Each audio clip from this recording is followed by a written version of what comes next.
Salvatore Babones has become quite a popular voice in India, especially amongst speaking tours, the academics, the intelligentsia. He's an associate professor at the University of Sydney, and he's out with a new article titled Unholy Alliance Inside the Activist Campaign to Pry India from the West. Salvatore Babones is joining us live and exclusively first here on CNN News 18.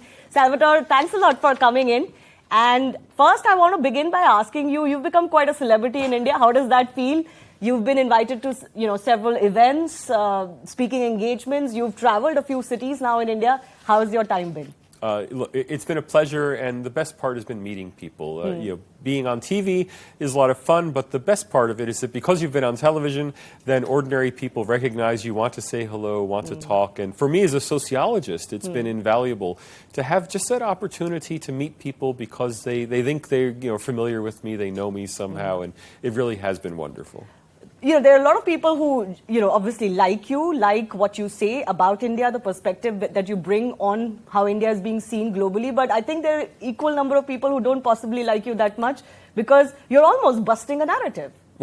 Well, if anyone doesn't like me, I haven't noticed because I've been received with really such open arms. But yes, I know, look, there must be people who resent being challenged with a narrative that they've monopolized for a long time. And I think Western knowledge of India has been monopolized by really just a half dozen people, columnists and intellectuals with access to Western media who've shaped the entire Western understanding of the country. And that understanding is faulty, you would say? I think it's not only faulty, it's largely false. That is, the quantitative data we have suggest a very different India from the qualitative understandings that we've received from this small group of journalists and intellectuals. Before I get to your paper, Unholy Alliance Inside the Activist Campaign to Pry India from the West, I just want to take that point further. Do you believe that false analysis, the qualitative analysis in the hands of a few, half a dozen people and columnists overseas, is that a recent trend or has that existed? Because a lot of people believe that's predominantly anti-Modi activism.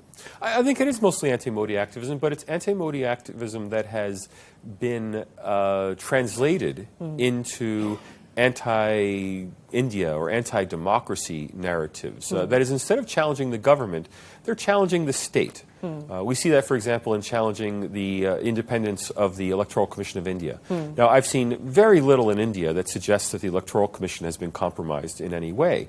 Yet the international narrative we've heard is the Electoral Commission has gone from being fully independent just 8 or 10 years ago to now being in the pocket of the government today. Now, I doubt that narrative is true, but that's what we hear. People are taking their personal subjective opinions and presenting it as objective fact.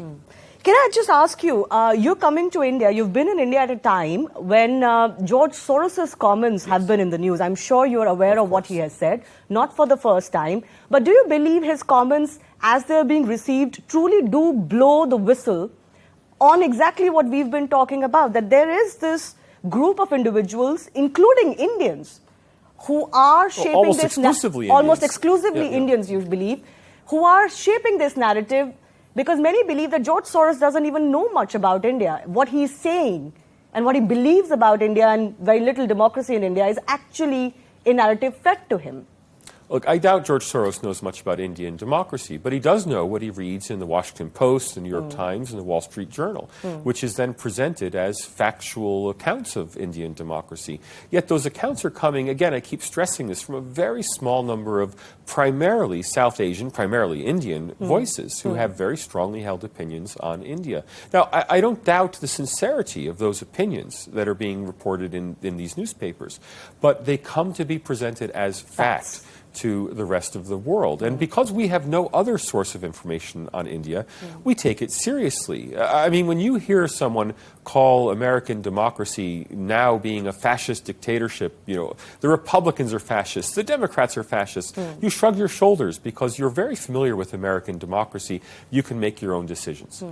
When a Westerner sees India called fascist in the Wall Street Journal or the Washington Post or the New York Times, We take that seriously because we know very little about India. We have very little depth of knowledge. Most Americans couldn't name a single Indian leader, not even Narendra Modi. Those who could name Narendra Modi couldn't name a second one. Now, I challenge your viewers, almost every one of them could not only name Joe Biden, but could name the last 3 presidents of the United States and could probably name at least 2 or 3 governors and cabinet secretaries in the United States. Your knowledge of America is so deep.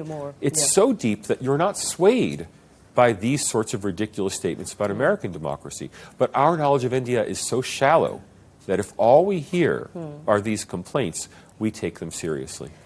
George Soros believes that there's a Hindu nationalist government under Narendra Modi in India, and he has in the past expressed his view that, he wants this government out. I want to understand from you, and I think there are shades of this in your new paper, in your new article, that Hindu nationalism has been almost equated with fascism, with Nazism. Hindutva today is equated with Nazism. And there's very little proof to show that they're actually alike. Why do you think that is happening? And where is this coming from? Why are Hindu nationalists treated with such suspicion? There's nothing in common between Hindutva and Nazism, and I think you can see that when you see what else is also compared to Nazism. We routinely see Zionism, that is Jews' desire to return to Israel, as a form of Nazism or fascism. And that, of course, is absolutely ridiculous. The Nazi regime was as anti-Semitic, committed an anti-Semitic genocide.